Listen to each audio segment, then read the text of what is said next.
Today I'm going to teach you how to add these kitchen conversions to a cutting board to give away as a gift to a food lover in your life. This video is sponsored by Cricut, and I created the stencil that I used for the cutting board in Cricut Design Space, and I've shared it so that you can go ahead and use it yourself. I'm going to show you how you can change it up and make it your own, and just how easy it is to create this stencil using the Cricut Explore Air 2. As always, if you love food-based tutorials, don't forget to subscribe, click the notification bell so you don't miss anything, and let's make some awesome. I love making homemade gifts for friends and family. I encourage my children to do the same thing. In fact, that's what we do as a family. My children make homemade gifts for each other. So to be an example, I like to make homemade gifts as well. So I have for a long time wanted to make a cutting board with conversions on them, and I love the look of wood burning, but I have terrible handwriting. So trying to do it myself by hand is just a recipe for disaster. So when Cricut reached out to me and asked if I wanted to give the Explore Air 2 a try and create a gift for it, I thought now is my chance. I created a stencil. I'm going to share that with you. And I found this awesome marker that when heated up, creates wood burning look.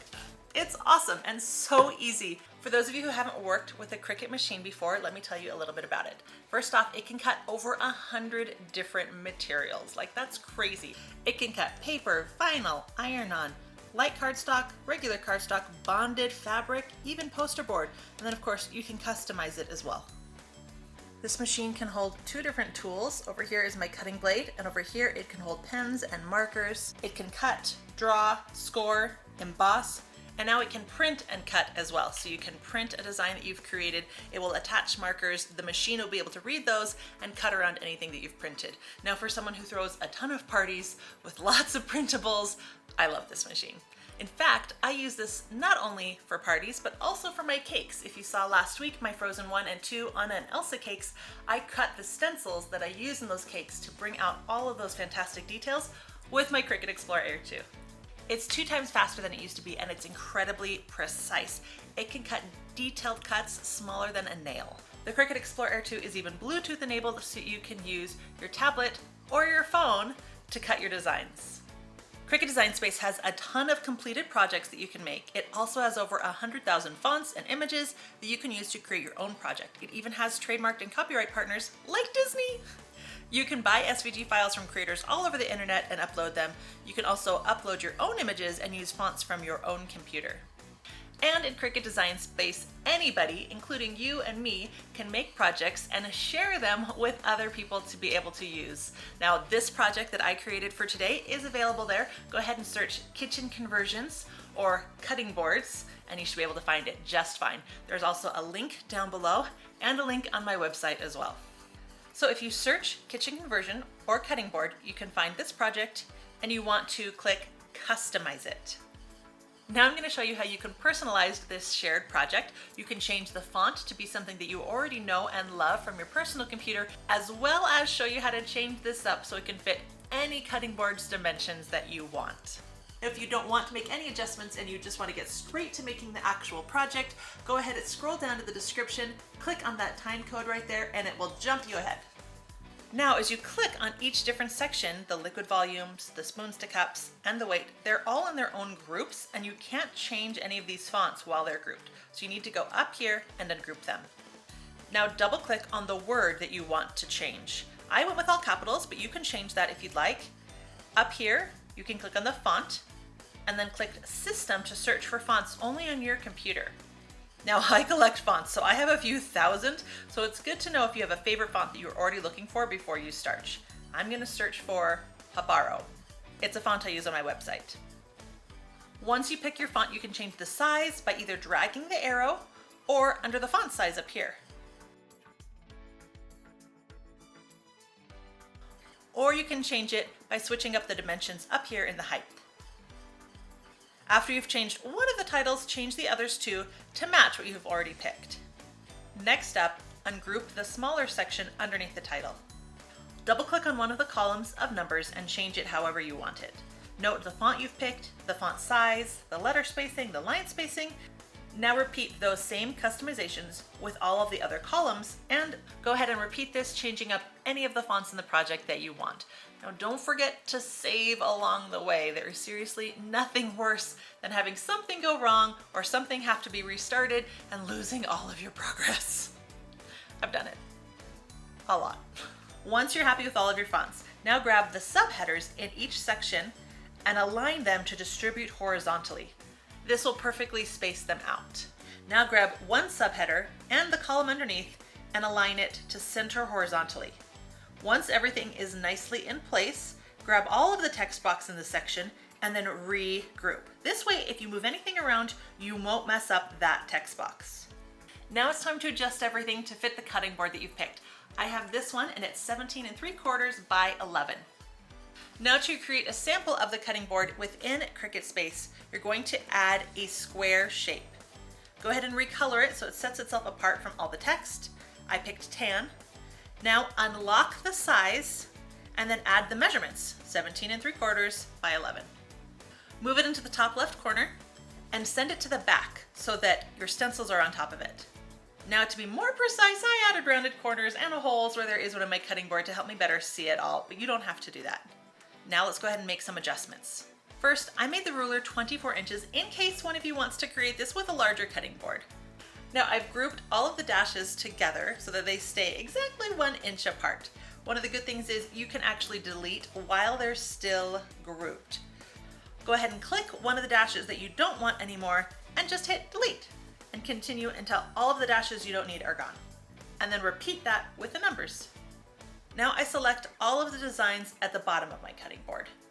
Now doing it this way also selects the cutting board, which we don't want, so hold down Control and click on the cutting board layer to deselect it. Now use your arrow keys to move everything up until you're happy with the placement. Now it's time for some minor adjustments. I'm going to hide the cutting board layer so I can more easily just grab these smaller images. I love using the Adjust tool to line things up evenly. My OCD is very happy with this. Now remember, you can also change these up to fit any cutting board. Let's say you want to hang this in your kitchen and you want to be able to read all of the conversions.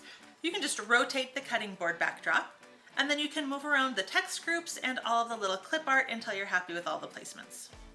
And this is finalized. Don't forget to save. So now it's time to actually do the cutting. Go ahead and hide the cutting board again so that your machine doesn't think that you want to cut this shape.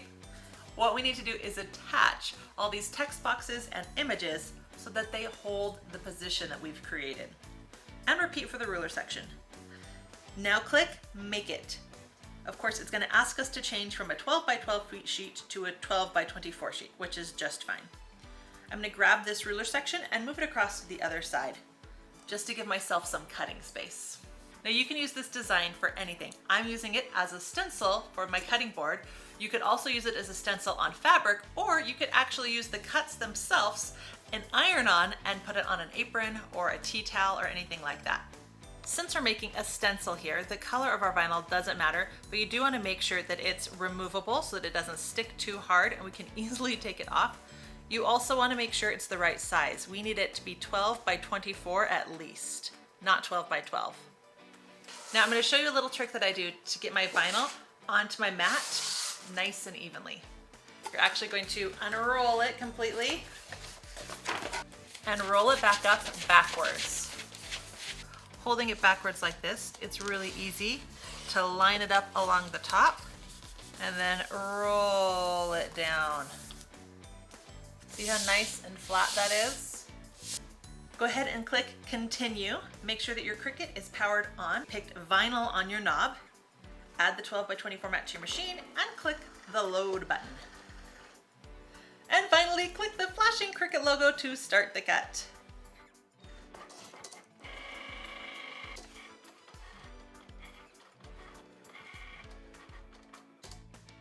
And now it's time to do our weeding.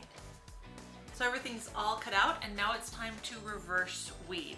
Now normally you would take the big sheet off, leaving all the lettering, and then place that lettering on a wood sign or something like that. But since we're using it as a stencil, we're reverse weeding, which means we're actually taking out the letters and leaving the larger amount of vinyl. Now these numbers have a lot of little small circles in them.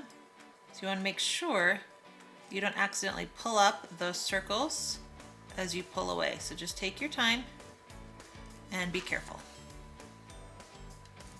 Once you finish weeding everything, now it's time to add the transfer paper. So transfer tape is sticky and I'm gonna go across here, and then that way we can take this off the backer and stick it to our board. Take the backing paper off the transfer sheet.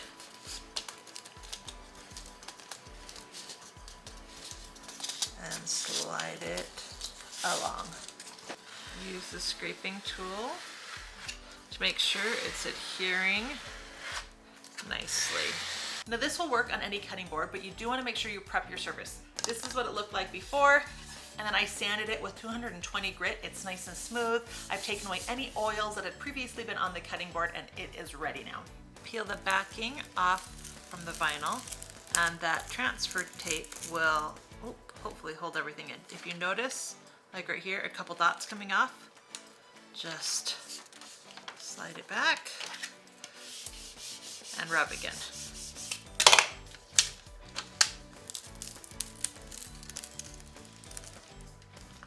They should go right back into place.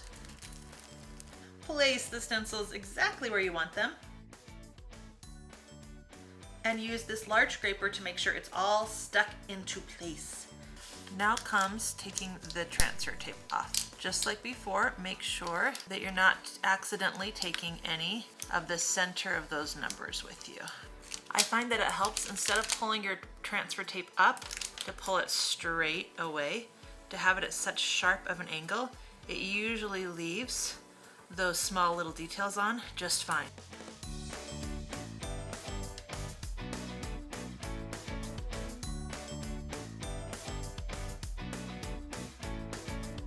Now it's time to use the Scorch Marker. That is what's going to give us that burnt wood look.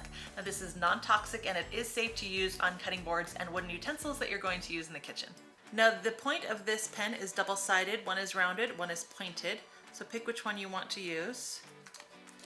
You want to give it a good shake.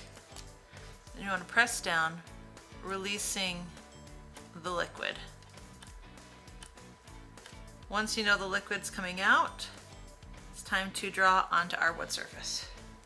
Once you're done drawing on all of it, I actually went through and did it a second time.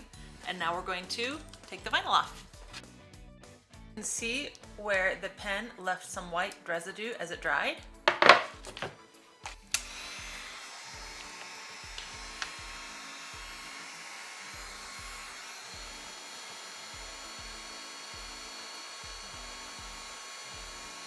You want to be careful as you're heating this, because if you hold the heat gun in one spot too long, it will start to actually burn the wood. And some wood is more sensitive than others. So you can see all of this was fine, but for some reason this wood right here was really sensitive to heat. And I actually sanded it down raw again and put the stencil over that area again and did it again, and it still happened. Like the stencil just wasn't getting any darker and the wood was starting to burn. So I'm gonna leave it because there's only so many times you can redo something. I'm gonna add some oil from my cutting board and rub it in everywhere, and then I'm gonna leave it to penetrate. Oh, that already looks a lot better. It's been overnight, and we're gonna wipe off the excess oil. I know just who I'm giving this to. In fact, I'm making 3 more and giving them to 4 special women in my life. I'm gonna add some of my favorite cutting board oil, make it a complete gift. They are going to love it. In the comment box down below, I would love to hear, do you make handmade gifts? If so, what's your favorite thing to make? Or if you've received an amazing homemade gift, I would love to hear what your favorite one was. Now, go ahead and watch the next video while I make my next cutting board.